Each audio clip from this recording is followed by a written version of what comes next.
Friday Coffee with your mortgage man, Eric. Here we go. So today we're going to talk about two topics. One, conventional conforming loan limits have raised to 484, 350 in your non-high cost living areas. Arizona, of course, is not a high cost living area yet. Let's try to keep it that way. So 484, 350, I think this is a great move. It loosens up the market a little bit, allows for more inventory to be sold or move in our market, which is a great thing. And the difference between, right, if you go above that 484, you're in the jumbo market. Yes, jumbo loans are out there. Yes, you can do jumbo loans with as little as 10% down. But the difference between a jumbo loan and a conventional loan drastically different on the underwriting guidelines and restrictions, the debt versus income ratios, the reserve requirements, the way they operate the appraisals. Two way different loan programs. Jumbo loans, look, we can't slam them through in 3 weeks.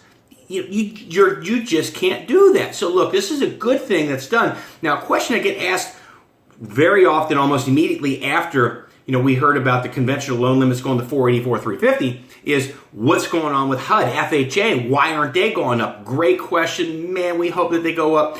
Now, last year when they announced the conventional loan limits were being raised, last year to 453 or 454, somewhere in there, that HUD, FHA announced on December 7th, which today is December 7th, they announced that FHA loan limits were being increased to 294 and some change.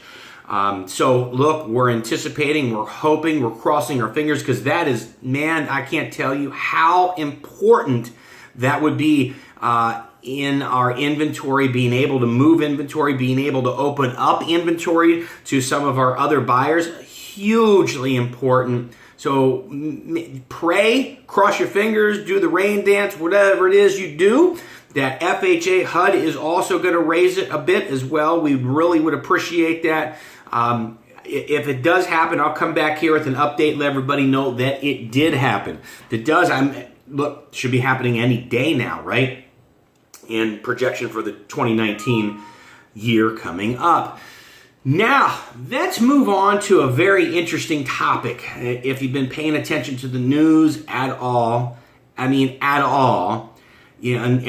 news twists and turns everything to the narrative they wish to report, which is what I'm referring to is the inverted curve that happened on Monday. What does that mean? Look, most people just think the sky's falling. Now we're headed for another recession. Jiminy Christmas trees, right? Like, we all know that the markets are cyclical. We all know that. What goes up will come down. What goes down, it's going to eventually go back up. So why we are acting all surprised at this is beyond me. Now, I think nobody ever wants to see what happened in the 08-09 bust and the housing bust and the implosion of housing and all that again. And I don't think we ever will see that again, because all the regulation has been dolled out upon the mortgage and real estate industry, right? I just don't ever see it happening at that capacity again. But there is within some that have this sky is falling mentality right now. And I find it very intriguing. And here's why. Is that there are some that come and get pre-approved for a home loan but never buy a home. And they talk themselves out of it. And I think I mentioned this in one of my previous episodes. And I don't know if they're just checking the box, appeasing their parents or appeasing their spouse. And, oh, we were approved. But, for whatever reason, you didn't go through with it. And you continued to stay renters. So there are certain people that no matter what will happen, they'll talk themselves out of being a homeowner. And this is one of those reasons, right? We're honest about it. The inverted curve, there's probably going to be a recession in 12 to 24 months. So there's your reason, right? It's almost like the same people that come up with a reason to not go to the gym. And you know those people I'm talking about. Well, I blew my knee out in college, blew my kney out in high school. I can't run. I can't do it. I was sick last week. I got a dentist appointment. My kid's this, and I got to do that, and I don't want to get it. You know the people I'm talking about. They always come up with an excuse. And look, they believe their excuses. And if you know what I'm talking about, no matter what you say, no matter what resolution you give, no matter what you do to help out, or that you think you're going to shine the light on a topic, it doesn't matter. They've already made up their decision, and they believe their decision. They believe their decision is 100% truthful, and maybe 1 out of 100, you may be able to shine a different light on it for them. So those people that are using this latest bond inversion rate as an excuse to not buy a home, it is what it is. You know, they don't want to buy a home. They don't want to be homeowners. And look, when you look at real estate simply as a commodity, and that's it, okay. But I think we're doing a disservice and a disjustice, or an injustice, by looking at it just as a commodity. Is that a word? I'm not sure. Anyhow, because it's not. Real estate, your home, it's where you live. It's where you start a family. It's where you raise a family. It's where you spend Christmases and you watch your kids open up presents, and you have pool parties, and you have neighbors over, and you have camaraderie, and you have friends, and you make friends. This is where you make life. This is where life is supposed to happen. It's not just a commodity. And I could give a rip if my primary residence, when I'm 46 years of age, is worth 200 or 400. It's really indifferent to me, because I'm paying my mortgage payment, I'm living life, I'm enjoying my family, and every month my principal balance comes down. And when I retire, my home's going to be paid off. So I'm in it for the long haul, the long game, if you will. It's not just a commodity. It is a place that I make life happen. Life is going to happen in my home. It's not just a commodity. Oh, well, I got in perfect time and sold at the perfect time. I made $100,000 off of that. It's a commodity. What did you do in the meantime? Did you have friends over? Did you have parties? Did you have a good time? Do you remember that time when Johnny did this and that and this? Right? I mean, did you have any of that? Did you experience life in your home? And I think that's one of the things that some of these people miss. They missed the boat on this, because at some point I would hope that clicks.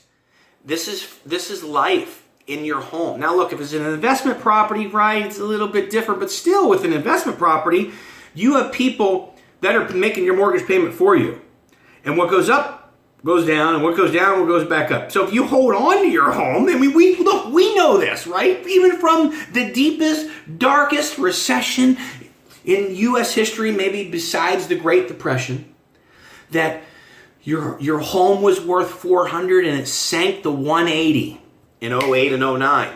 Where is it today? It's back to $400, isn't it? 10 years later. So again, it's kind of the long haul, the long game. It's going to regain everything that it lost.